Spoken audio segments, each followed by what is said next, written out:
Assalamu alaikum to all of you. So today we are starting with lecture 2 of immunology, which is innate and acquired और adaptive immunity. हमने बात की थी previous video में innate immunity की, innate immune system की, और adaptive की फिलहाल हमने बात नहीं की. तो उसमें से हमने innate immunity के बारे में इंट्रोडक्टरी पार्ट इम्यूनोलॉजी के बारे में हमने डिस्कस किया, उसमें innate immunity के बारे में डिस्कस किया. तो अब है mechanisms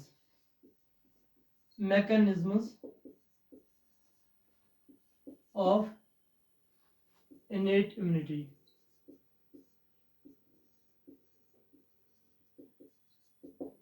mechanisms क्या है, इसमें से हम mechanisms of innate immunity, इसमें से हम देखेंगे receptor interaction.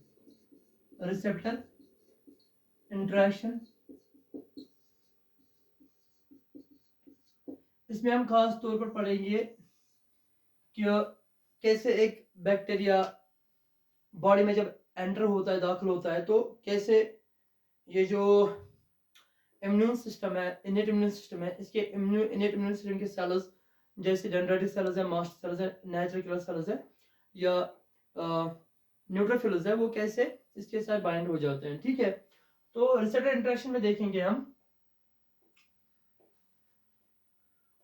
After exposure to microorganisms.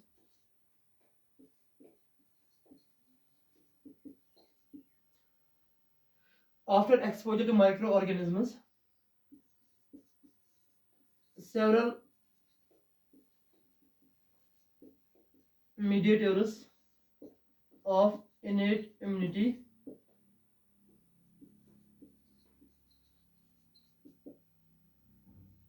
are recruited to site of infection.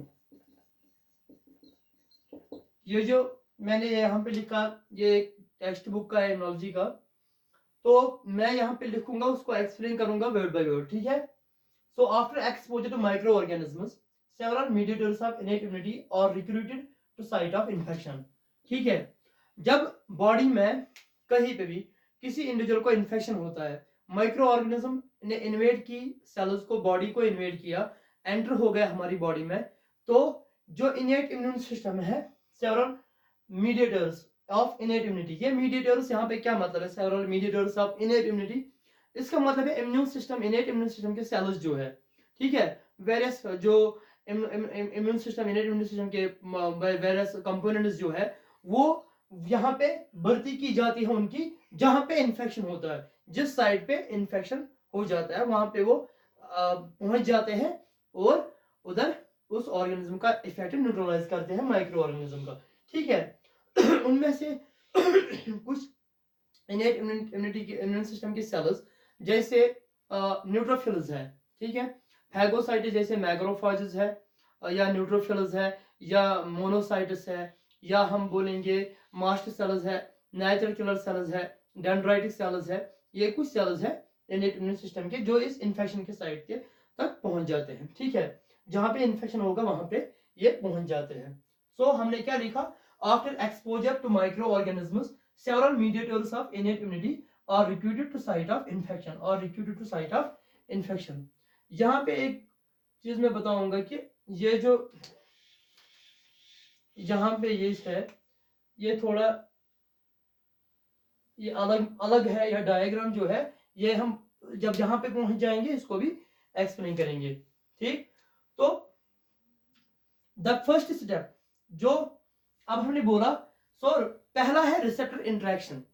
Means कि जो ये होस्ट सेल है और ये जो बैक्टीरिया है, होस्ट सेल के ऊपर रिसेप्टर्स होते हैं सरफेस पे, और बैक्टीरिया है जो माइक्रो ऑर्गेनिज्म या पैथोजन है, उसके भी सरफेस पे कुछ मॉलिक्यूल्स होते हैं जिनको हम बोलते हैं पैटर्नल एसोसिएटेड मॉलिक्यूलर पैटर्न्स, ये pathogen associated molecular patterns pampas होते हैं.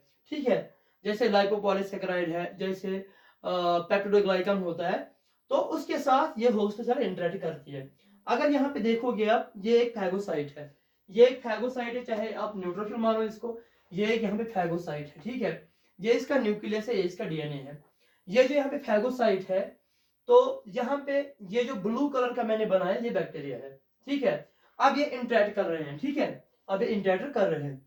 तो ये जो फैगोसाइट है ये इनेट इम्यून सिस्टम की सेल है। तो ये जो बैक्टीरिया है इसके सरफेस पे पेप्टिडोग्लाइकन ये मॉलिक्यूल होता है, ठीक है, इसके सरफेस पे। लेकिन इस न्यूट्रोफिल या फैगोसाइट जो यहाँ पे है इसके सरफेस पे भी कुछ पेप्टिडोग्लाइकन रिसेप्टर होता है, वो रिसेप्टर इसके साथ बाइंड हो जाता है, ठीक है, वो इसके साथ यहाँ पे इंटरेक्शन होता है, इसको हम बोलते हैं इंटरेक्शन। ये फर्स्ट है, the first thing that happens here,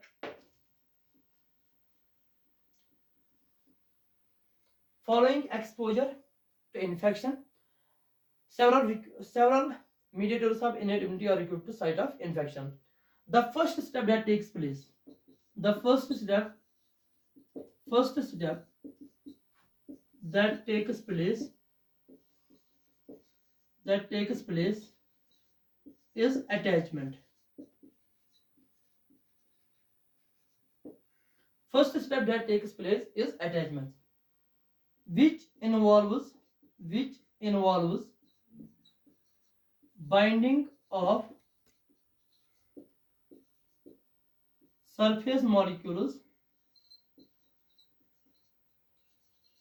surface molecules of microorganisms to host cell surface receptors. क्या है इसका मतलब? तो पहला स्टेप जो होता है यहाँ पे, the first step that takes place is attachment, which involves binding of surface molecules of microorganisms to host cell surface receptors. क्या है इसका मतलब? यहाँ पे पहली चीज जो पहला इवेंट यहाँ पे होता है वो क्या होता है, वो जो माइक्रो ऑर्गेनिज्म है यहाँ पे, ये जो माइक्रो ऑर्गेनिज्म है इसके जो सरफेस मॉलिक्यूल है यहाँ पे, इसका जो सरफेस मॉलिक्यूल है यहाँ पे पेप्टिडोग्लाइकन मॉलिक्यूल है, ठीक है, ये बाइंड हो जाता है होस्ट सेल के होस्ट सेल जो है, ये अगर होस्ट सेल है इसके सरफेस पे भी एक रिसेप्टर होता है जो यहाँ पे पेप्टिडोग्लाइकन रिसेप्टर है, ये इसके साथ अटैच हो जाता है, ठीक है, ठीक, ये है फर्स्ट इवेंट जो होता है। इसके बाद हम देखेंगे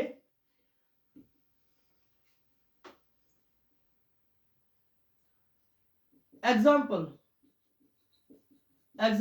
ऑफ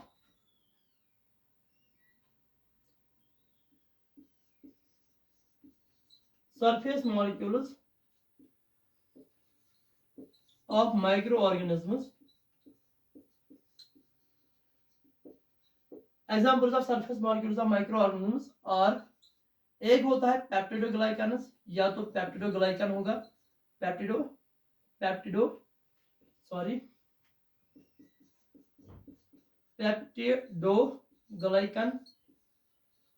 या लाइपोपॉलीसैकेराइड जो कि बहुत सारे बैक्टीरिया के सरफेस पे होता है, एलपीएस भी इसको बोलते हैं, एलपीएस ये भी एंटीजन है, ठीक है, या फ्लैजेलिन ये जो है एग्जाम्पल जो है surface molecules of micro organisms, जो माइक्रो ऑर्गेनिजम्स के सरफेस पे मॉलिक्यूल्स होते हैं जो एंटीजन्स होते हैं जो ये है, इसमें से पेप्टिडोग्लाइकन है, लाइपोपॉलीसैकेराइड हो सकता है या फ्लैजेलिन हो सकता है, ठीक है। ऐसे ही एग्जाम्पल क्या है, अब होस्ट सेल, जो होस्ट सेल के सरफेस पे रिसेप्टर्स होते हैं, जैसे यहाँ पे फैगोसाइट है, इसके सरफेस पे ब्लैक कलर का जो मैंने यहाँ पे बनाया ये पेप्टिडोग्लाइकन रिसेप्टर है, ये जो यहाँ पे ब्लू कलर का एक बैक्टीरिया बनाया, ठीक है, यहाँ पे पेप्टिडोग्लाइकन मॉलिक्यूल है, रिसेप्टर के साथ बाइंड हो जाता है, ठीक है, ये रिसेप्टर के साथ बाइंड हो जाता है, इंटरेक्शन हो जाती है, फर्स्ट इंटरेक्शन हो जाती है, उसके ये इम्यून रेस्पॉन्स, उसके बाद बाकी इम्यून रेस्पॉन्स जनरेट हो जाती है, चाहे इसको फैगोसाइटोसिस हो जाएगी या बाकी कुछ और हो जाएगा, ऑप्सोनाइजेशन या कुछ और, या कॉम्प्लीमेंट सिस्टम एक्टिवेट हो जाएगा, तो ये पहले ये सिस्टम है, ठीक है।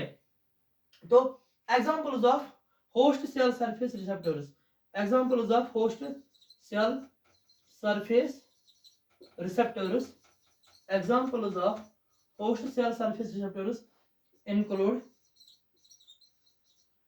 toll-like receptors, toll like receptors ये, या इसको हम बोलते हैं शॉर्ट में TLR, toll like TLRs, toll like receptors. तो एग्जांपल जो होस्ट सेल से रिसेप्टर्स होते हैं, टॉल लाइक रिसेप्टर्स होते हैं, जैसे यहाँ पे पेप्टिडोग्लाइकन का रिसेप्टर है, ठीक है। ये टॉल लाइक रिसेप्टर क्या होते हैं, जिनको हम बोलते हैं PRRs भी, इनको हम बोलते हैं PRRs, यहाँ पे रेड से लिखेंगे PRRs। तो क्या है,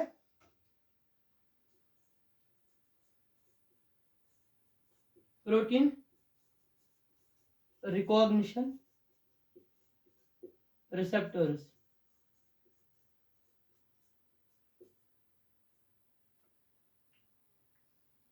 ठीक है।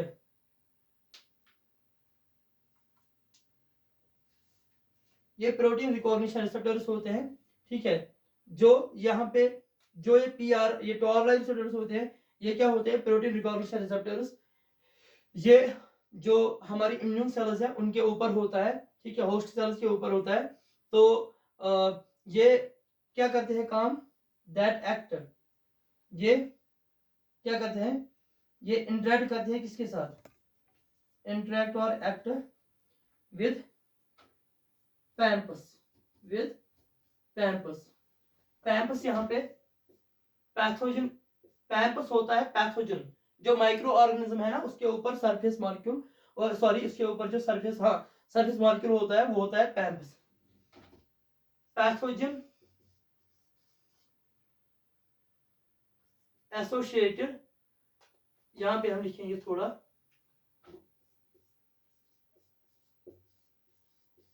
पैथोजन एसोसिएटेड मॉलिक्यूलर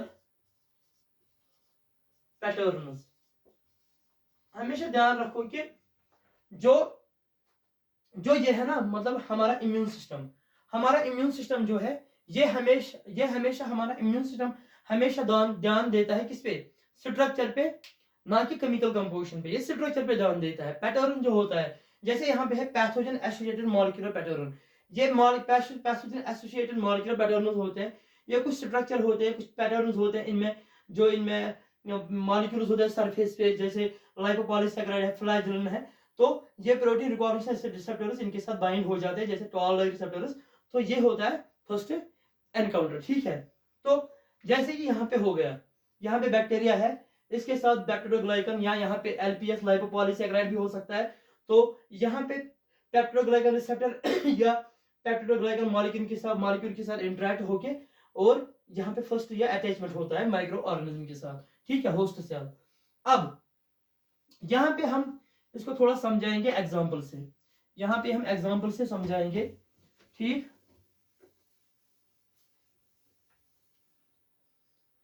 तो एग्जाम्पल क्या देंगे यहाँ पे हम,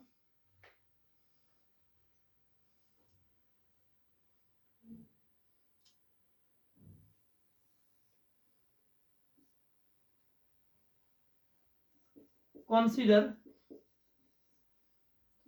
a person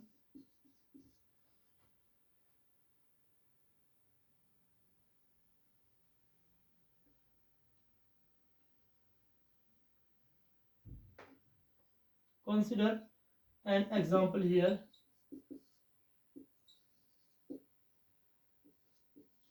when a person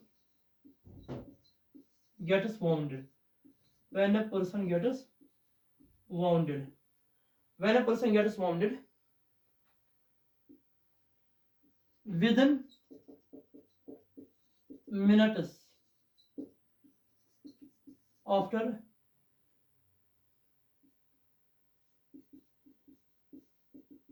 stopping of blood,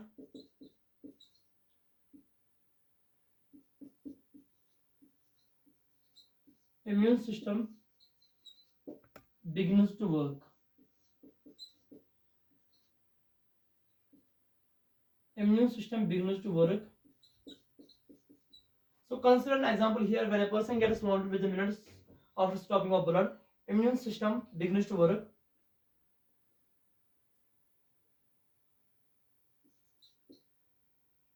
To stop infection after injury or pathogen attack। तो यहाँ पे एग्जांपल है कि अगर हम कोई बंदा है उसको जो वाउंड जख्म आया तो इम्यून सिस्टम स्टॉप ये एक्टिव हो जाएगा, ठीक है। इम्यून सिस्टम क्या है, ये स्टार्ट हो जाएगा, ये एक्टिवेट हो जाएगा, ठीक है, ये वहां पे एक्शन करेगा, ठीक है। तो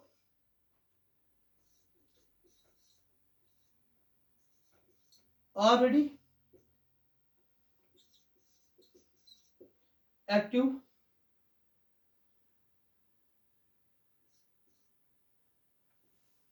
जो ऑलरेडी एक्टिव है यहाँ पे साइट पे जहां पे इन्फेक्शन हुआ है, ऑलरेडी एक्टिव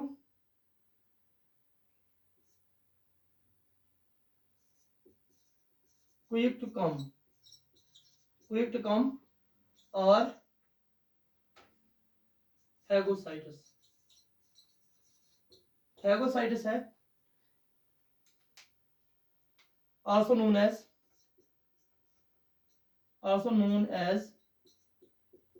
as macrophages। जब यहाँ पे जो ये हुआ है, इन्फेक्शन हुआ है, जो साइट है, तो पहली जो जल्दी आएंगे वहां पे फैगोसाइटिस आएंगे। एक पर्सन है उसको जख्म हुआ कहीं पे बॉडी पे, तो वहां इम्यून सिस्टम वर्क करेगा, काम करेगा। जो इंट्रोड्यूस हुआ है, वाउंड हुआ है, जख्म हुआ है, जो जहां से बैक्टीरियल इन्फेक्शन बॉडी में गया है या कोई भी इन्फेक्शन पैथोजन रिलेटेड इन्फेक्शन होगा, तो फैगोसाइटिस मैक्रोफाजेस वो वहां पे पहुंच जाएंगे, ठीक है। मैक्रोफाजेस दे विल अराइव, तो वो वहां पे आ जाएंगे। मैक्रोफाजेस वहां पे या फैगोसाइटिस जो है, so these immune cells will arrive, these immune cells not only engulf or invade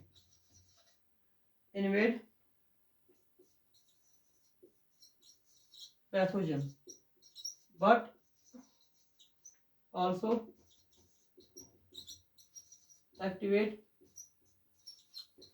other parts of immune system but activate other parts of immune system and alert other phagocytes to come to site of infection, ठीक है। तो क्या बोल रहे हैं हम, अगर किसी बंदे को इन्फेक्शन हुआ है, कहीं पे वाउंड जख्म लग गया है, तो जैसे ही ब्लड स्टॉप थोड़ा कम हो जाएगा, फ्लो कम हो जाएगा, तो फ्लो रुकेगा, तो इम्यून सिस्टम काम करना शुरू करेगा, और जो पैथोजन है, जो बैक्टीरिया है या वायरस है या कोई भी पैथोजन जो बॉडी में दाखिल ले रहा है, तो यहाँ पे क्या है कि फैगोसाइटिस जैसे कि मैक्रोफाजेस जो इनेट इम्यून सिस्टम के है, वो आएंगे, वो अराइव हो जाएंगे, वहां पे पहुंच जाएंगे, ठीक है। इम्यून सेल्स यहाँ पे खाली एनगल्फ हो गए, निगलना, इसको खाली निगलेंगे नहीं, या इस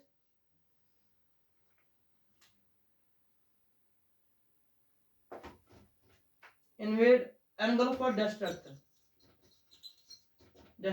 पैथोजन, मगर ये यहाँ पे एनगल्फ या पैथोजन को डिस्ट्रैक्ट नहीं करेंगे, मगर क्या करेंगे, इम्यून सिस्टम के बाकी पार्ट्स जो है इम्यून सिस्टम के, डिफरेंट पार्ट्स जो है इम्यून सिस्टम के, उसको एक्टिवेट करेंगे, और बाकी जैसे एक्टिवेट करेंगे बाकी इम्यून पार्ट्स को, जैसे कि बाकी फैगोसाइटिस वहां पे दौड़ के आ जाएंगे to the site of infection,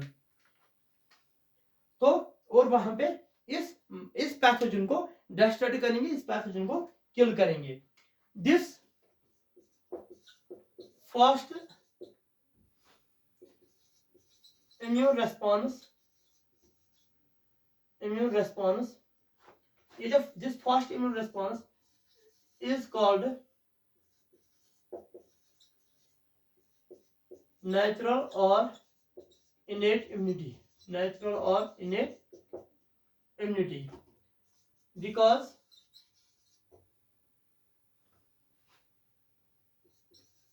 cells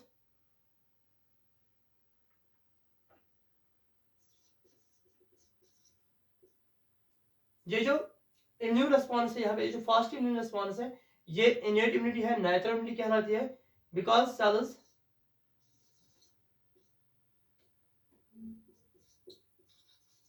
which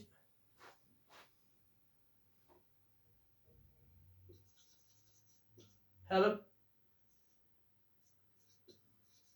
this immune response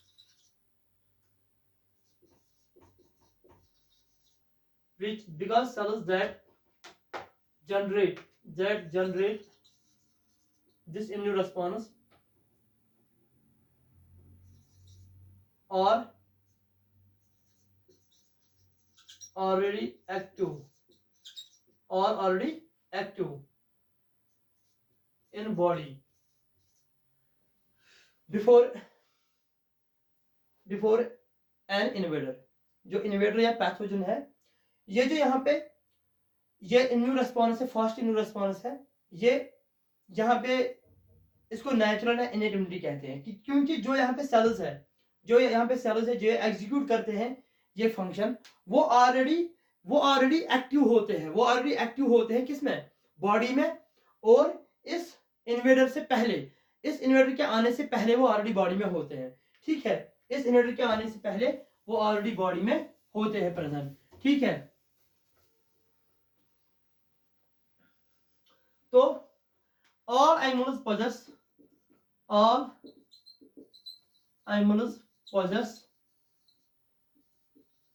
such kind of immunity. All animals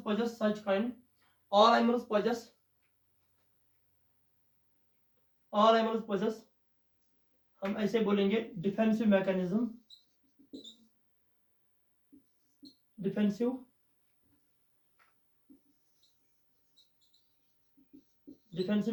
of such kind. All animals possess defensive mechanism of such kind which is believed to be most ancient form of immunity. तो जो भी animals है उनमें defensive mechanism है, जो कि माना जाता है कि बहुत पुराना फॉर्म है इम्यूनिटी का, ठीक है, जब से ये वो लाइफ आई है, जब से वो एवोल्यूशन ऑफ लाइफ हुआ है, तब से हम देखते हैं ये काइंड इस किस्म की इम्यूनिटी प्रेजेंट होती है, ठीक है। तो अब हम पढ़ेंगे components of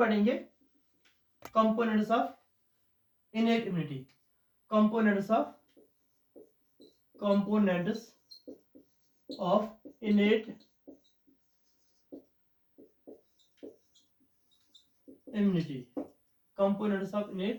immunity.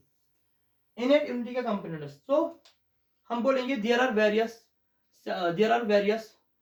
mediators of this innate immunity. They exert antimicrobial activities through various mechanisms which we will describe soon. तो क्या बोलेंगे हम, there are several mediators of innate immunity. There are several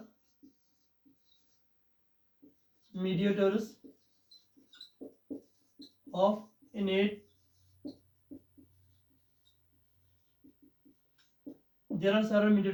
immunity. They exert antimicrobial activities through various mechanisms as described soon. Will be describe soon, sorry यहाँ पे forgot हुआ, will be describe सोन, ठीक है। तो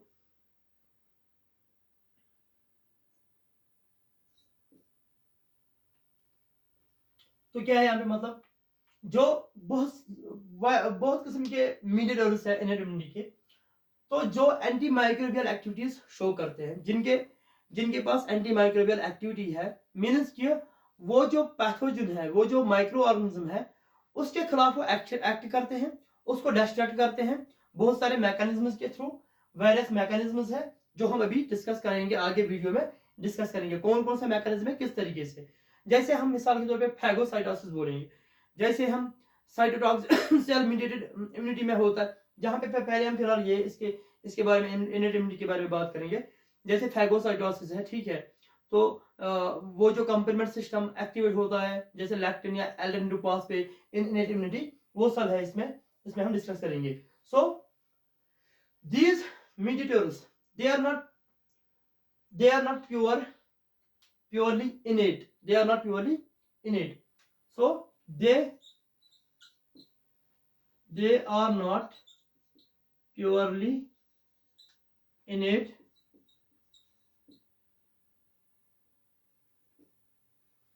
they are not purely innate type, but act as bridge between innate and adaptive or acquired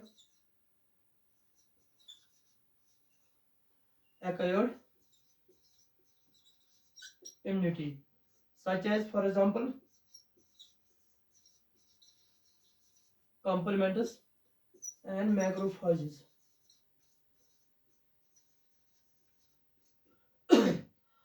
ये जो बहुत सारे मीडिएटर्स हैं, सेल्स है इम्यून सिस्टम के, या कुछ प्रोटीन्स है इम्यून सिस्टम के, या एंटीबॉडीज है, कंप्लीमेंट प्रोटीन्स है, ये जो मीडिएटर्स है इनहेट इम्यूनिटी के, ये एक्सर्ट करते हैं एंटीमाइक्रोबियल एक्टिविटीज, जो कि वेरियस मैकेनिज्म्स के थ्रू इसको अंजाम देता है। तो लेकिन ये इनहेट नहीं है, प्योरली ये कंप्लीट इनहेट नहीं है, ये bridge, they act bridge between innate and adaptive और एक्वायर्ड इम्यून सिस्टम। अगर ये इनहेट है, यहाँ पे अगर यहाँ पे ये इनहेट है, इनहेट इम्यूनिटी है, ठीक है, ये है इनहेट इम्यूनिटी, तो ये यहाँ पे ब्रिज है इन बिटवीन, ये है adaptive immunity, they act as bridge between innate and adaptive immunity, जैसे कंप्लीमेंट्स है और मैक्रोफेजेस है। कंप्लीमेंट्स में आपको पता है कि कंप्लीमेंट प्रोटीन्स, कंप्लीमेंट सिस्टम, जैसे इसमें alternative lectin pathway, classical pathway हम मानते हैं कि इसमें भी कंट्रोवर्सी है कि ये आता है किसमें, एडॉप्टिव इम्यून सिस्टम में। लेकिन जो कंप्लीमेंट है, जैसे हम बोलेंगे कि ये अल्टरनेटिव लैक्टिन पाथवे, ये कंप्लीमेंट प्रोटीन है, कंप्लीमेंट सिस्टम इनहेट इम्यूनिटी का पार्ट है, लेकिन it also enhances and regulates adaptive responses, adaptive immune system adaptive immune responses. जैसे ये एनहांस करता है बी सेल रेस्पॉन्सेस और हेल्प्स करता है antigen presentation to T cells. जैसे आप जब कंप्लीमेंट सिस्टम वहां पे आप पढ़ोगे एक जगह पे C3b, ये जैसे ऑप्सोनाइजेशन में ये कोटिंग होती है किसके, पैथोजन के ऊपर कोट होता है C3b का, तो बाद में इसको टी हेल्पर सेल या दूसरी कोई जो सेल होगी इम्यून सेल, वो इसको एनगल्फ करेगी, ठीक है, जैसे जनरेटिव सेल या कोई और सेल, और इसको डिस्ट्रॉय करेगी, ठीक है, उसको डिस्ट्रॉय करेगी। तो ये है वहां पे ये एडॉप्टिव इम्यून सिस्टम का रोल जैसे अदा करता है, ठीक है। बी सेल का इम्यून रिस्पॉन्स एनहांस करता है, वो अलग एक मैकेनिज्म है, जैसे C3d, वहां पे कुछ मॉलिक्यूल होता है, वो फिर एक्सप्रेस होता है सरफेस पे, तो वो सारा कुछ हम अलग देखेंगे, ठीक है। तो यहाँ पे जो है ये हमने पढ़ा, ठीक। तो जैसे कंप्लीमेंट इनहेट इम्यूनिटी और एडॉप्टिव इम्यूनिटी के एक्ट ये ब्रिज करता है। अब कैसे कंप्लीमेंट्स हम कंप्लीमेंट्स है मैक्रोफेज, जहां पे इसने मिसाल दी है, ठीक है।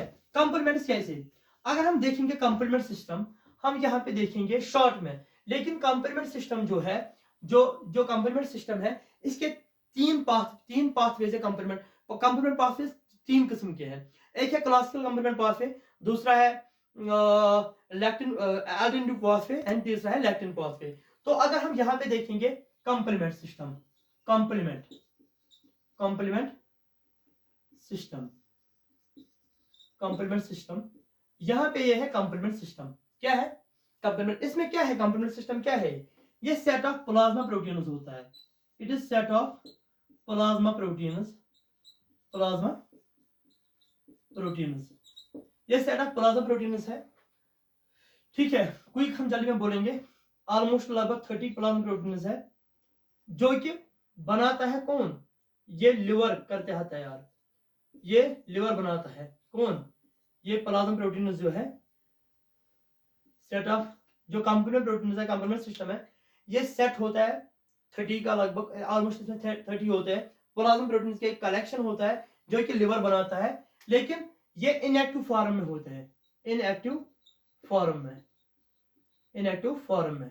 ठीक है, and they get activated in a like they get activated and in a cascade manner। ये एक्टिवेट हो जाते हैं इसमें कैस्केड मैनर में। जैसे कि आपने देखा होगा हीमोस्टेसिस, जब ब्लड क्लॉटिंग प्रोसेस है, ब्लड कोआगुलेशन प्रोसेस जो है, जब वहां पे इंट्रिंसिक या एक्सट्रिंसिक पाथवे, जब वहां पे वो पाथवे एक्टिवेट हो जाते हैं, तो आप देखो वहां पे जो वो फैक्टर 12 वो एक्टिवेट करता है 11 को, ऐसे ही एक कोआगुलेशन प्रोटीन, एक क्लॉटिंग प्रोटीन एक को एक्टिवेट करता है, वो दूसरे को एक्टिवेट करता है, वो तीसरे को एक्टिवेट करता है सीक्वेंस में, तो एक कैस्केड बनाता है। सो एक्टिवेटिंग कैस्केड। ठीक है, तो ये जो कंप्लीमेंट सिस्टम है, कंप्लीमेंट पाथवेज है, एक है क्लासिकल पाथवे, एक है classical pathway, classical pathway of complement system, complement pathway, classical pathway. दूसरा जो है वो है अल्टरनेटिव पाथवे, अल्टरनेटिव पाथवे। थोड़ा सा इनका मैकेनिज्म थोड़ा अलग अलग है, कैसे है क्या है, हम आगे इंशाल्लाह वीडियो जब यहाँ पे कंप्लीमेंट सिस्टम में पढ़ेंगे। तीसरा है लैक्टिन पाथवे, लैक्टिन पाथवे, लेकिन शॉर्ट में मैं बोलूंगा लैक्टिन पाथवे। ठीक है, तो ये 3 किस्म के पाथवेज है। यहाँ पे ये जो है, यहाँ पे ये कंप्लीमेंट सिस्टम, ये जो है, ये प्रोटीन्स जो है, इसमें 30 प्रोटीन ये इनएक्टिव फॉर्म में होते हैं, फिर ये एक्टिवेट हो जाते हैं। आखिरकार अगर यहाँ पे बैक्टीरिया है, अगर मानो यहाँ पे इनेट इम्यून सिस्टम की हम बात करेंगे, हम यहाँ पे क्लासिकल को छोड़ेंगे फिलहाल, हम करेंगे बोलेंगे इनेट एल्टरनेटिव पाथवे और लैक्टिन पाथवे एक्टिवेट हो रहे हैं। ठीक है, तो यहाँ पे क्या होता है कि ये प्रोटीन्स एक्टिवेट, पहले एक बाइंड हो जाता है, एक्टिवेट हो जाता है, फिर दूसरे को एक्टिवेट कराता है, तो आखिरकार यहाँ पे एक चैनल, एक मेम्ब्रेन अटैक कॉम्प्लेक्स बनता है। आखिर में इसका नतीजा जो निकलता है वो मैक बनता है, membrane attack complex, membrane attack complex. हम इस पूरी प्रोसेस को अलग में देखेंगे, ये थोड़ा बड़ा टॉपिक है। तो मेम्ब्रेन अटैक कॉम्प्लेक्स मैक, अगर ये बैक्टीरिया है, इसके ऊपर ये जो मैक है ये ऐसे पोरस बनाता है। अगर ये बैक्टीरिया है, ये है बैक्टीरिया, ठीक है, यहाँ पे ये बैक्टीरिया है, ठीक है, ये कॉम्प्लेक्स प्रोटीन्स है, complex group of proteins, complex group of proteins होता है ये MAC, complex group of proteins. जैसे इसमें C5b कॉम्प्लीमेंट प्रोटीन C5b, ठीक है, एक सेकंड, यहां पे हम बोलेंगे जब ये मैक इस बैक्टीरिया को ये यहाँ पे ऐसे चैनल बनाता है, प्रोटीन पोर, ये पोर बनाता है, यहाँ पे पोरस करता है कॉज किसमें? बैक्टीरिया की सरफेस में, मेम्ब्रेन्स में, और बैक्टीरिया की लाइसिस हो जाती है, डेथ हो जाती है। ठीक है, असल में मैक इसमें C5b, C6, C7, C8, C9, असल में जो ये पोर है, ये चैनल है, ये 5 प्रोटीन्स है, इसमें 5 जो ये कंप्लीमेंट प्रोटीन्स है। C5b एक है, C6 अलग है, इसके साथ B नहीं है, तो ये ऐसे हम इसको सर्कल करेंगे, ठीक है, तो ऐसे एक, ये दूसरा, ये तीसरा, ये चौथा, ये पांचवा, ठीक, ऐसे ये मेम्ब्रेन चैनल बन गई यहाँ पे। तो ये पोर करता है cause C5b, C6, C7, C8, C9, यही है मैक, मेम्ब्रेन अटैक कॉम्प्लेक्स। ये बैक्टीरिया जो है, पैथोजन है, इसकी सरफेस जो होती है, इसका बाहर का जो लेयर होता है उसमें छेद करता है, उसके सेल वॉल में, प्लाज्मा मेम्ब्रेन में उसमें छेद करता है, और पानी अंदर जाता है, लाइसिस हो जाती है, सेल डेथ हो, मतलब सेल को डिस्ट्रक्शन हो जाता है। तो खैर ये जो कंप्लीमेंट सिस्टम है यहाँ पे part of innate immunity, part of, यहाँ पे हम लिखेंगे part of innate immunity.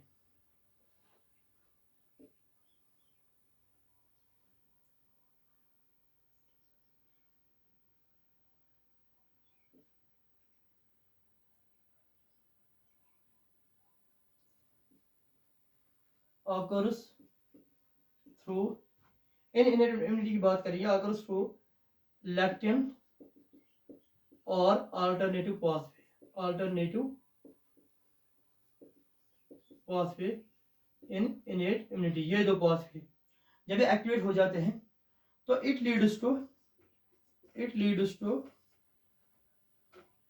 Leeds to opsonization, ठीक है। It leads to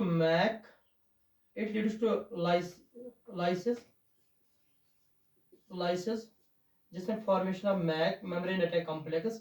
it leads to opsonization, it leads to lysis, it leads to inflammation. तीन चीजें बोले मैंने यहाँ पे। एक बोला मैंने जो आखिरकार ये अल्टरनेटिव या लैक्टिन पाथवे एक्टिवेट अगर होगा, ये लीड करता है या तो ऑप्सोनाइजेशन, या तो लाइसिस, या तो इन्फ्लेमेशन। अगर लाइसिस होगा तो मेम्ब्रेन अटैक कॉम्प्लेक्स यहाँ पे लाइसिस करवाएगा। अगर ऑप्सोनाइजेशन जैसे C3, आपने याद रखा होगा जब C3 वहां पे वो कंपोनेंट प्रोटीन एक्टिवेट हो जाता है, वहां पे दो पार्ट्स होते हैं इसके, C3b एंड C3a। C3a चला जाता है वापस उधर, रिलीज हो जाता है, वो बाइंड नहीं हो जाता है बैक्टीरिया पैथोजन के साथ, वो एनाफाइलोटॉक्सिन है, वो केमोटैटिक एजेंट्स है। C3a C5a ये केमोटैटिक एजेंट्स है, ये बाकी सेल्स को वहां पे बुलाते हैं, ये एनाफाइलोटॉक्सिन्स होते हैं। मगर C3b वाला part, B part, C3b C3b की कोटिंग, C3b बाद में क्या करता है काम इसकी, ये एक्ट करता है coating, it is a coating on microbes, ठीक है। बाद में जब ये C3b जब एक्सपोज होता है माइक्रो ऑर्गेनिज्म के सरफेस पे या एंटीजन के सरफेस, ये C3b कोटिंग होती है, ठीक है। यहाँ इसको बोलते हैं ऑप्सोनाइजेशन। तो बाकी सेल जैसे टी सेल आएगी बाद में, वो इसको खाएगी। इसलिए हमने बोला कि एडाप्टिव इम्यून रिस्पॉन्स भी यहाँ पे, ये एडाप्टिव इम्यून सिस्टम में भी थोड़ा रोल प्ले करता है, क्योंकि बाकी सेल फिर आती है बाद में, टी सेल इसको अच्छे से खा जाती है। क्योंकि जब अगर एक इनेट इम्यूनिटी यहाँ पे काम नहीं करती, अगर इनेट इम्यूनिटी के थ्रू यहाँ पे ये मैकेनिज्म नहीं होता, ये C3b कोटिंग इस माइक्रो ऑर्गेनिज्म में पैथोजन के सरफेस से नहीं होता। आप इमेजिन करो इसको कि आप किसी बच्चे को ब्रेड दे रहे हो 2 पीस, एक पीस ब्रेड का, एक पीस आप लोगे ब्रेड का, उस ब्रेड के पीस पे उस पे कुछ नहीं है, वो खाली ब्रेड का पीस है। दूसरा पीस एक बच्चे को दोगे आप, उस पे जैम या बटर है उस ब्रेड के पीस के ऊपर। तो जाहिर सी बात है बच्चा कौन सा पसंद करेगा, जैम या बटर वाला ब्रेड या जैम के बगैर, जैम जिस पे होगा जिस पे बटर होगा। तो ऐसे ही C3b कोटिंग जो होती है ना इस बैक्टीरिया पैथोजेनिस के सरफेस पे, तो बाद में उसको टी सेल्स, हेल्पर सेल्स वो इसको मतलब ब्रेक डाउन, मतलब खत्म करते हैं, इसको अटैक करते हैं, या बाकी इम्यून सेल्स जिसके पास ये जाएगा, या जो ये है दूसरा लाइसिस, इसको ऑप्सोनाइजेशन हम बोलते हैं। लाइसिस इसमें मेम्ब्रेन अटैक कॉम्प्लेक्स जो पोरस छेद करता है बैक्टीरिया के मेम्ब्रेन के सरफेस के ऊपर। दूसरा है इन्फ्लेमेशन क्या है इन्फ्लेमेशन है बॉडीज रेस्पॉन्स टू इन्फेक्शन। इसमें स्वेलिंग, रेडनेस, पेन हो जाती है। जैसे ये यहाँ पे C3a और C5a ये एनाफाइलोटॉक्सिन्स है, ये बाकी इम्यून सेल्स को इनवाइट करके बाकी सेल्स को बुलाते हैं। ये है कीमोटैटिक एजेंट, C3a एंड C5a ये कीमोटैटिक एजेंट है। सपोज करो मैं ऐसे चल रहा हूँ रास्ते में, मुझे किसी ने पीछे से कुछ मारा, कोई बाल कुछ भी मारा, तो मैं ऐसे पीछे की तरफ नजर दूंगा ना, मैं दौड़ के जाऊंगा ये किसने किया। तो ऐसे ही ये C3a एंड C5a वर्क करते हैं। वो जैसे कोई थ्रो बॉल कर रहा है कोई, या कुछ फेंक रहा है किसी के ऊपर, वैसे ही ये बाकी सेल्स को इशारा देते हैं यहाँ पे इन्फेक्शन है, यहाँ पे कुछ हो रहा है, तो बाकी इम्यून सेल्स वहां पे दौड़ के चले जाते हैं। तो इसको कीमोटैटिक, वो कीमोटैक्सिस है, पॉजिटिव कीमोटैक्सिस, इसको हम बोलते हैं किसी केमिकल की रास्ते की तरफ जब एक केमिकल बुलाएगा किसी सेल को अपनी तरफ, तो इसको केमोटैक्सिस बोलते हैं, C3 एंड C5A। तो ये था कंप्लीमेंट सिस्टम जो कि हमने बोला उसमें। अब ये था एक जो हमने बोला कि कंप्लीमेंट सिस्टम हमने यहाँ पे जिक्र किया थोड़ा, और हमने बोला कि मीडिएटर्स जो है बहुत सारे मीडिएटर्स हैं। हम अब देखेंगे मीडिएटर्स कौन कौन से हैं। पहले मैं चेक करूंगा वीडियो चल रहा है। तो यहाँ पे जो हम बोलेंगे, हम जो बैरियर्स हम यहाँ पे एनाटॉमिकल एंड फिजियोलॉजिकल बैरियर्स हम यहाँ पे देखेंगे। Anatomical and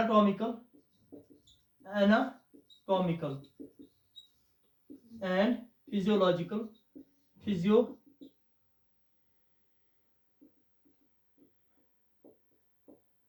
anatomical and physiological barriers. Barrier हो गया रुकावट, ठीक है, दीवार, रुकावट। जैसे हम कहीं पे बोलते हैं हमने कर्टन रखा है इसके बीच में, ये बैरियर बन गया। हमने कोई चीज, आप और मैं हो, हमने कोई चीज बीच में दीवार खड़ा कर दी तो बैरियर बन गया। तो वही कुछ बॉडी में एनाटॉमिकल एंड फिजियोलॉजिकल बैरियर्स होते हैं। तो इसमें से हम देखेंगे कि एक बड़ा जो हमारे बॉडी में ये ऑर्गन है बड़ा सा, वो है स्किन हम बोलेंगे, ठीक है। स्किन है एनाटॉमिकल बैरियर, ठीक है। इसमें म्यूकोसा सरफेसेस भी है, mucosa surfaces. Anatomical barriers and physiological barriers. पहले हम करेंगे एनाटॉमिकल बैरियर्स की बात, एनाटॉमिकल बैरियर्स की, ठीक है। Anatomical barriers, anatomical barriers,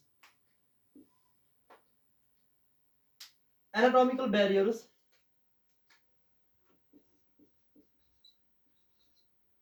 such as skin and mucosal surfaces. Mucosal surfaces. Anatomical barriers such as skin and mucosal surfaces have a spectrum of antimicrobial activities. Antimicrobial activities. Anatomical barriers and हमने बोला mediators of, ये components of innate immunity क्या है। Components of innate immunity पे anatomical and physiological barrier भी आता है। उसमें हम देखते हैं anatomical barriers such as skin and mucosal surfaces have a spectrum of antibiotic antimicrobial activities. Antimicrobial activities क्या है इसका मतलब, यहाँ पे जो स्किन है और म्यूकोसल सरफेस है। म्यूकोसल सरफेसेस जैसे हमारे रेस्पिरेटरी ट्रैक्ट में म्यूकोसल सरफेस है, जीआईटी में है, जेंटल ट्रैक्ट में है, ठीक है, हमारे गट में जो है प्रेजेंट नेजल म्यूकोसा है, ठीक है, आई में है म्यूकस मेम्ब्रेनस, ठीक है, वो म्यूकोसा सरफेस है। तो स्किन और म्यूकोसा सरफेसेस जो ऑर्गन्स को इनर्वेट करते हैं म्यूकोसा सरफेसेस, और स्किन जो है, ठीक है, बाहर से हमें बचाता है। अगर स्किन की बात करेंगे, मेरे को यहाँ पे स्किन है, ठीक है, यहाँ पे मुझे रेजिडेंट फ्लोरा होता है, नॉर्मल फ्लोरा होता है, वो माइक्रो ऑर्गेनिज्म होते हैं, लेकिन यहाँ पे वो नॉर्मल फ्लोरा है। वो यहाँ पे कोई डिजीज कॉज नहीं कर रहे हैं, वो कोई पैथोजेनिसिटी कॉज नहीं कर रहे थे, पैथोलॉजी नहीं कर रहे हैं, वो नॉर्मली यहाँ पे रह रहे हैं।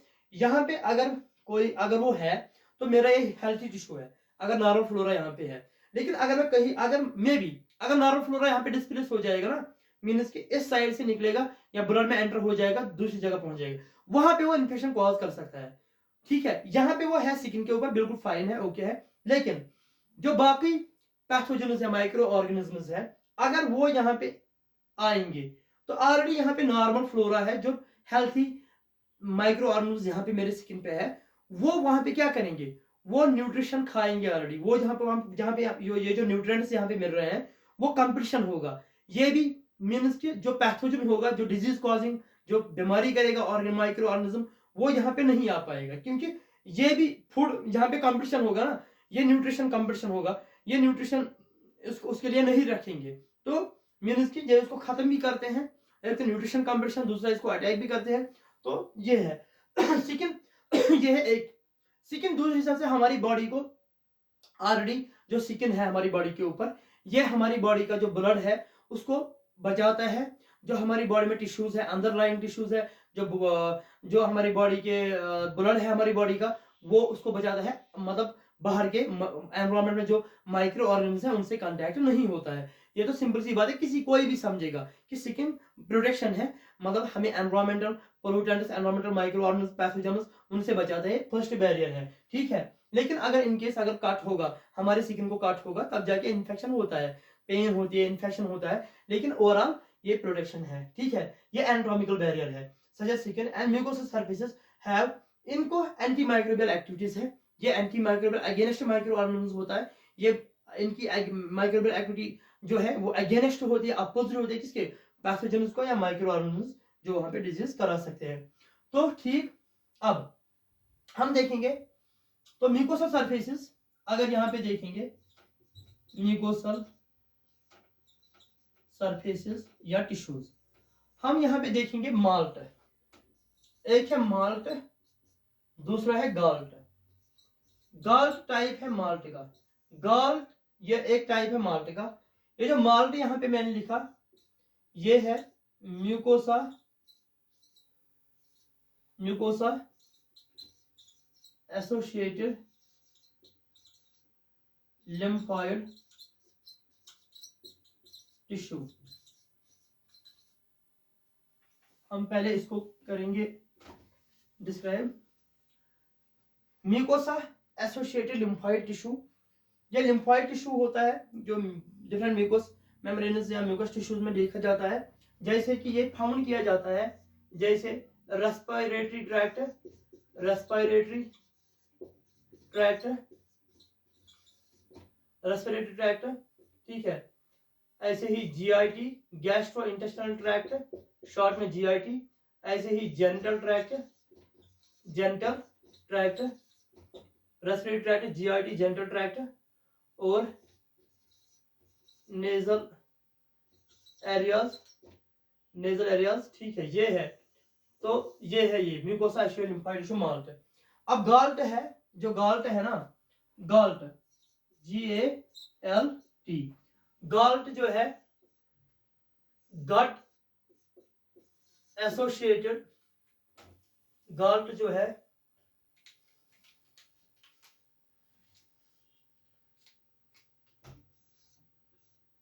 गट associated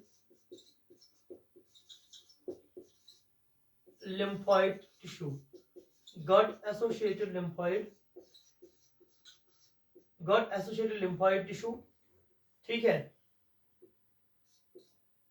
it is a type of mucosa associated lymphoid tissue malt, malt found in GIT, found in GIT, gastrointestinal tract में gut associated lymphoid tissue या GALT, GALT, gut associated lymphoid tissue। तो हमने malt देखा, गाल्ट देखा, ठीक है। अब गट associated lymphoid tissue जो है, गट, हम शॉर्ट में लिखेंगे GALT, includes, includes various lymphoid structures, lymphoid, ये लिम्फोइड टिश्यू है, लिम्फोइड स्ट्रक्चर्स है, इसमें बहुत सारे लिम्फोइड स्ट्रक्चर्स इसमें इंक्लूड आते हैं। किसमें आते हैं, गाल्ट में, जिनको हम गट एसोसिएटेड लिम्फोइड टिश्यू बोलते हैं। उसमें से है नंबर वन पेयोरस पैचेस, पेयोरस पैचेस। दूसरा है लैमिना, लैमिना प्रोप्रिया। तीसरा है लैमिना प्रोप्रिया है, पेयोरस पैचेस है, लैमिना प्रोप्रिया है। तीसरा है mesenteric, mesenteric lymph nodes, mesenteric lymph nodes. तो ये है Peyer's patches, lamina propria, mesenteric lymph nodes. ये gut associated lymphoid tissue includes various lymphoid structures जैसे पेयोरस पैचेस, ये गट में होते हैं, लैमिना प्रोप्रिया और मेसेंट्रिक लिम्फ नोड्स। ये तीन gut associated lymphoid tissue includes various lymphoid structures such as Peyer's patches, lamina propria, mesenteric लिफ nodes, mesenteric लिफ नोड्स। तो ये हो गया ये एनाटॉमिकल बैरियर में, ठीक है।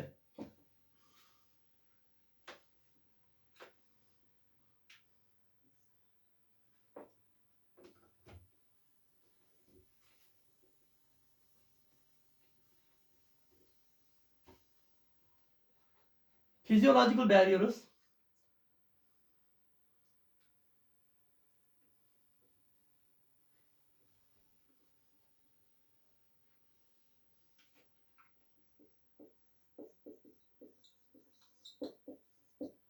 यहाँ पे हम थोड़ा ऊपर लिखेंगे थोड़ा स्पेस बचाने के लिए, कंपोनेंट्स ऑफ नेट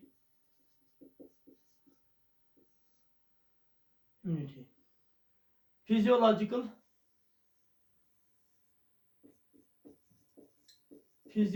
एनाटॉमिकल तो हो गया।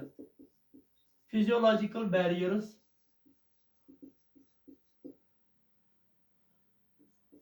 That contribute to innate immunity। जो फिजियोलॉजिकल बैरियर्स है जो कि इनेट इम्यूनिटी का पार्ट है, ठीक है, contribute to innate immunity are body temperature, physiological barriers में pH,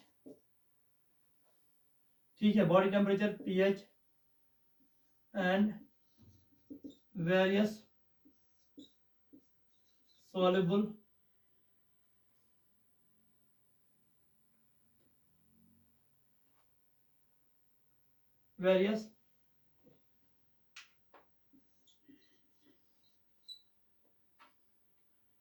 various soluble secretory products of mucosa। तो क्या है ये फिजियोलॉजिकल बैरियर्स है। अब फिजियोलॉजिकल बैरियर्स जो कंट्रीब्यूट टू इनेट इम्यूनिटी और body temperature, pH and various soluble secretary products of mucosa. इसको हम एक एक करके एक्सप्लेन करेंगे। अब जो फिजियोलॉजिकल बैरियर है जो यहाँ पे है वो है बॉडी टेम्परेचर, एक पीएच है और various soluble secretary products of mucosa. जो हमने म्यूकोसा अभी पढ़े उनके कुछ सॉल्युबल प्रोडक्ट्स होते हैं, सेक्रेटरी प्रोडक्ट्स वो नेचर में होते हैं। जैसे हम बोलेंगे कहीं पे बॉडी फ्लूइड्स में आईजीए, मिल्क में आईजीए, वो सॉल्युबल सेक्रेटरी प्रोडक्ट है। मिसाल मैंने यहाँ पे दी आईजीए एंटीबॉडी, ठीक है। ऐसे ही म्यूसिन्स है, ऐसे ही है एंटीबॉडीज है, ऐसे ही ये कुछ माइक्रोपेप्टाइड्स है वहां पे, ठीक है। तो हम फिलहाल यहाँ पे देखेंगे जो बॉडी टेम्परेचर है। बॉडी टेम्परेचर जो है इसमें जब कहीं पे इन्फेक्शन होता है बॉडी में, तो यहाँ कहीं पे कुछ माइक्रो ऑर्गेनिज्म इन्वेड करता है तो वहां पे इन्फ्लेमेशन होता है, उसके बाद कुछ फीवर भी हो जाता है, फीवर भी चढ़ जाता है किसी में जब इन्फेक्शन हो जाएगा।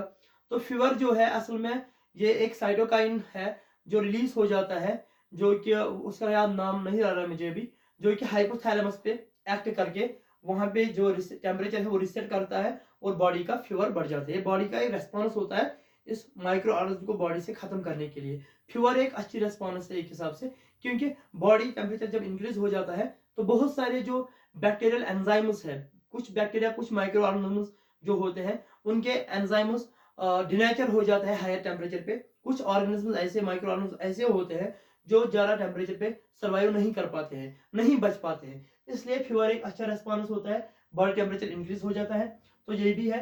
पीएच है acidic, pH means potential of hydrogen. तो अगर पीएच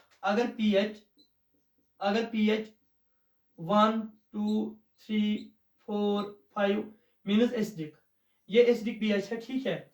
अगर पीएच अब 7 8 9 10 7 ऐसे 10 11 12 एटसेट्रा लिस्ट गोज ऑन। अगर पीएच इस रेंज में आता है तो बेसिक है, मींस बेसिक, ये एसिडिक पीएच और ये basic pH, alkaline pH and acidic pH. अगर पीएच, तो आप देखो पीएच का रोल भी बहुत अहम है यहाँ पे इनेट इम्यूनिटी में। अगर स्टोमक देखेंगे आप, स्टोमक में HCl है, हमारे स्टोमक में HCl है, अगर हमारा स्टोमक है यहाँ पे HCl है, यहाँ पे HCl है, हाइड्रोक्लोरिक एसिड, हाइड्रोक्लोरिक एसिड। ये जो HCl है ये pH, स्टोमक का pH, GIT का pH लो रहता है, मिनिमम रहता है, कम रहता है, वहां पे चांसेस बहुत कम है कि वहां पे माइक्रो ऑर्गेनिजम्स रह पाएंगे, सर्वाइव कर पाएंगे। बहुत सारे पैरासाइट्स, उसकी अगर पैरासाइट चला जाएगा मुंह से या कोई माइक्रो ऑर्गेनिज्म चला जाएगा, उसकी डेथ हो सकती है अगर एसिडिक पीएच होगा वहां पे। तो मींस के बहुत सारे माइक्रो ऑर्गेनिज्म को रोकता है ये पीएच, जो एसिडिक पीएच है, एसिडिक एनवायरनमेंट स्टोमक का, ठीक है, उनको खत्म करता है ये एसिडिक, क्योंकि बहुत सारे माइक्रो ऑर्गेनिज्म ऐसे हैं जो खत्म हो जाते हैं एसिडिक एनवायरनमेंट में। ऐसे ही अगर पीएच लो होगा, कुछ माइक्रो ऑर्गेनिज्म वो अल्कलाइन पीएच में सर्वाइव नहीं कर पाते हैं, ठीक है। तो ये है इसका मतलब यहाँ पे। दूसरा है various soluble steric properties of mucosa. Mucosa surfaces, mucosa surfaces जो है, अब है ये जो मैंने यहाँ पे बोला, various soluble secretory products of mucosa. Mucosal surfaces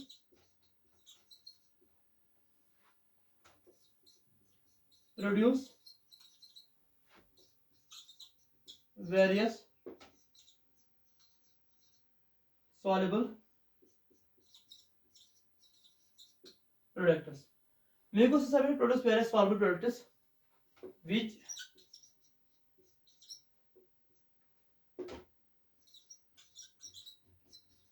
maintain mucosal homeostasis and fight against pathogens. Mucosal surfaces वो कुछ वेरियस सॉल्युबल प्रोडक्ट्स तैयार करते हैं, ठीक है, कुछ सॉल्युबल प्रोडक्ट्स तैयार करते हैं which maintain mucosal homeostasis and fight against pathogens, fight against pathogens, pathogen के खिलाफ एक्ट करते हैं, पैथोजेन्स को डिस्ट्रक्ट करते हैं।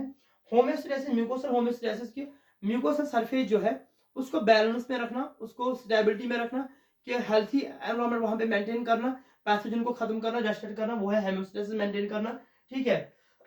जैसे जो ये secretaries mucosal soluble secretory products है म्यूकोसा के, जैसे इसमें है एक example various soluble secretory products of mucosa, ठीक है। इसमें जो यहाँ पे जो ये वेरियस सॉल्युबल सिक्रेटरी प्रोडक्ट्स, इसमें है एग्जांपल म्यूसिनस, म्यूसिनस, ठीक है, म्यूसिनस है, म्यूसिनस,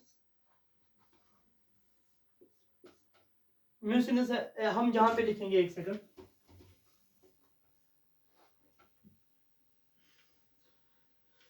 जो वेरियस सॉल्युबल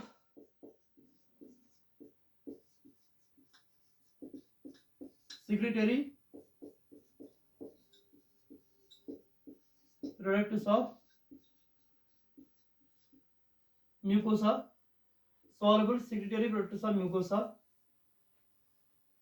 जो यहाँ पे है म्यूसिनस, म्यूसिनस है, ठीक है, और है यहाँ पे म्यूसिनस, हम बोलेंगे पहले ये ग्लाइकोप्रोटीनस है, ग्लाइकोप्रोटीनस, म्यूसिनस क्या है, glycoproteins that form mucus, that form mucus, glycoprotein that form mucus. उसके बाद क्या करते हैं,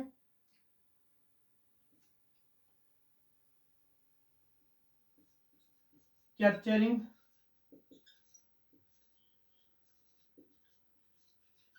पैथोजेनस एंड डेब्रिस। अगर सेलुलर डेब्रिस होगा, पैथोजेनस होगा। म्यूसिनस ये ग्लाइकोप्रोटीनस है, ठीक है, ग्लाइकोप्रोटीनस है, ये जो बनाते हैं म्यूकस, म्यूकस म्यूसिनस से बनाता है, ये ग्लाइकोप्रोटीनस है जो म्यूसिनस म्यूकस बनाते हैं, जो कि म्यूकस आपको पता ही है क्या है, कैप्चर करते हैं, म्यूकस हेल्प करता है ट्रैप, कैप्चरिंग और ट्रैप, ट्रैपिंग, ट्रैप ऑफ पैथोजेनस और सेलुलर डेब्रिस, सेलुलर डेब्रिस। दूसरा है जो सिक्रेटरी प्रोडक्ट है दूसरा, वो है इम्यूनोग्लोबुलिन्स,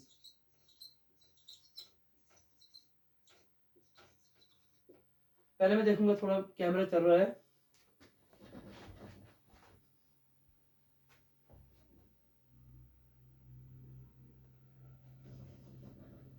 इम्यूनोग्लोबुलिन्स या एंटीबॉडीज भी हम बोलते हैं इनको, शॉर्ट में एबीएस मैंने लिखा। इम्यूनोग्लोबुलिन्स या एंटीबॉडीज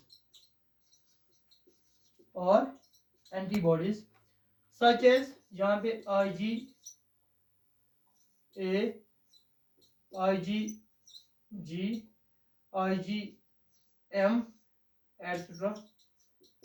एंटीबॉडीज यहाँ पे IgA, IgG, IgM, ठीक है। इम्यूनोग्लोबुलिन्स और एंटीबॉडीज, ये क्या है? एंटीबॉडीज, ये इम्यूनोग्लोबुलिन्स। इनका नाम इम्यूनोग्लोबुलिन्स क्यों भी है और एंटीबॉडी क्या है? इनका ये सेम मीनिंग है, एक ही, एंटीबॉडी भी इम्यूनोग्लोबुलिन भी। ये 5 होते हैं असल में। इसका एक 5 क्लासेस है एंटीबॉडीज के, 5 क्लासेस एंटीबॉडीज के 5 क्लासेस है, ठीक है। इसका एक जो एक्रोनिम है याद रखने के लिए, वो है गेमड।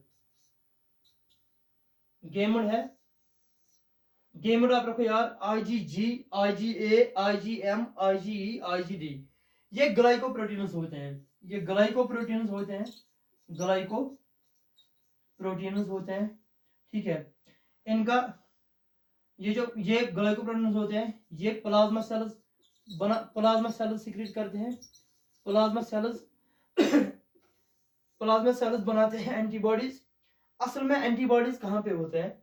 हमारे प्लाज्मा जो है, हमारे प्लाज्मा में प्लाज्मा प्रोटीन्स होते हैं, प्लाज्मा प्रोटीन्स, जिसमें प्लाज्मा प्रोटीन्स में 3 है। एक है एल्बुमिनस, दूसरा है ग्लोबुलिनस और fibrinogen. Albumin, globulin and fibrinogen, ये 3 किस्म के प्लाज्मा प्रोटीन्स है, एल्बुमिन, ग्लोबुलिन और फिब्रिनोजन। तो ये जो इम्यूनोग्लोबुलिन है, ये ग्लोबुलिन्स में आता है। एंटीबॉडी किस प्लाज्मा प्रोटीन में आता है? ग्लोबुलिन्स में। ग्लोबुलिन्स में कहां पे? अब यहां पे बात करेंगे ग्लोबुलिन्स में, लेकिन ग्लोबुलिन्स 3 टाइप से इसके ग्लोबुलिन्स के। अल्फा ग्लोबुलिन, इस ग्लोबुलिन के 3 पार्ट्स है यहाँ पे। Beta globulin and gamma globulin fraction जो है प्लाज्मा प्रोटीन्स का, ग्लोबुलिन प्रोटीन्स का गामा ग्लोबुलिन फ्रैक्शन में ये एंटीबॉडीज या इम्यूनोग्लोबुलिन्स है, जिसमें IgA, IgG, IgM, ठीक है।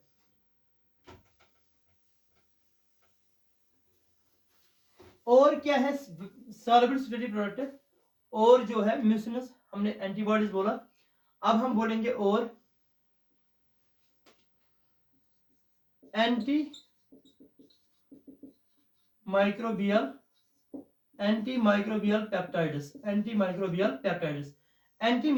पेप्टाइड्स, जिसमें डिफेंसिनस, कैथिलिस्टिडिनस, डिफेंसिनस, ये है एंटी माइक्रोबियल पेप्टाइड। डिफेंसिनस, कैथिलिस्टिडिनस, ये जो 2 है, ये क्या काम करते हैं? डिफेंसिनस एंड कैथिलिस्टिडिनस, ये इनहिबिट और किल माइक्रो ऑर्गेनिज्म्स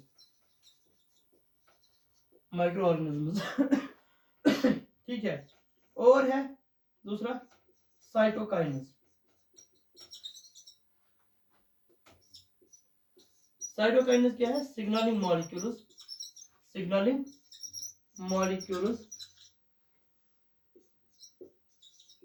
that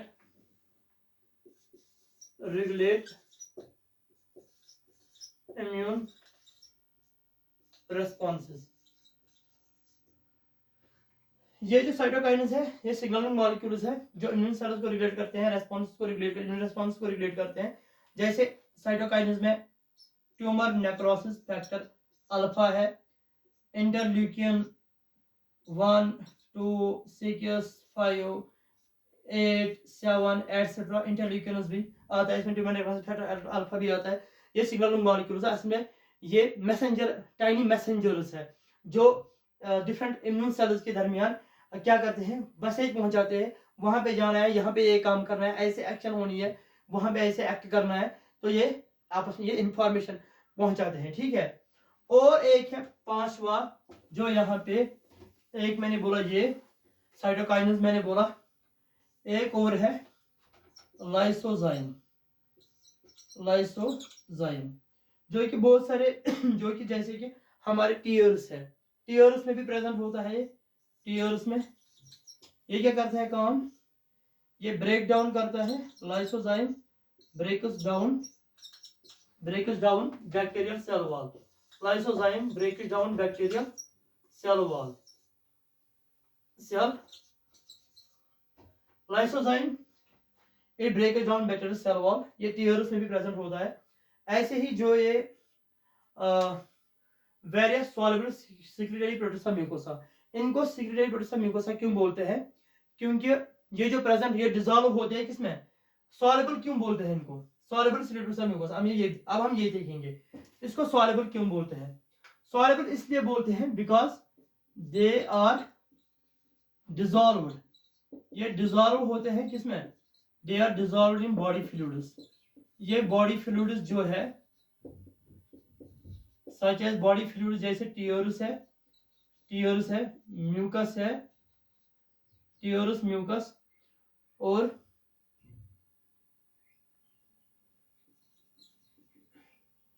जैसे मिल्क भी है, मिल्क में भी क्योंकि IgA होता है, मिल्क भी हम यहाँ पे लिख सकते हैं। मिल्क में एंटीबॉडी जो प्रेजेंट होती है मिल्क में, वो IgA होती है जो बच्चे को इम्यूनिटी देती है। जैसे सलाइवा है, सलाइवा, हमारे सलाइवा में भी IgA एंटीबॉडीज होती है। तो ये जो सॉल्युबल सिक्रेटरी प्रोटीन्स है ऑफ म्यूकोसा, म्यूकोसा के सॉल्युबल सिक्रेटरी प्रोटीन्स, इसको क्यों बोले सॉल्युबल, क्योंकि ये बॉडी फ्लूइड्स में डिसॉल्व होते हैं, they are dissolved in body fluids. Number 1, they are not attached to cells, ये सेल्स के साथ अटैच नहीं होते हैं, ये फ्रीली होते हैं, ये फ्री होते हैं इसमें, बॉडी फ्लूइड्स में फ्रीली होते हैं, ठीक है। और एक बात,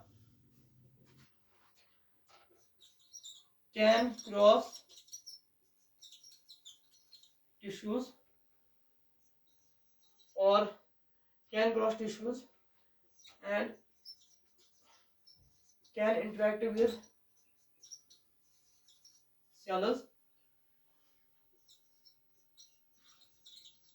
different molecules and pathogens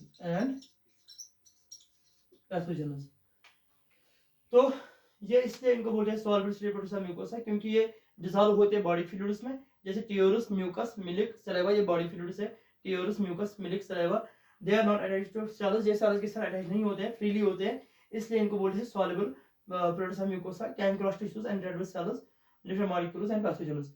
hope आपको लेक्चर समझ आया होगा, लेक्चर बड़ा भी था थोड़ा सा, तो जल्दी भी जाना पड़ा कहीं पे। इंशाल्लाह सब्सक्राइब करते रहो, चैनल को शेयर करते रहो। Thank you.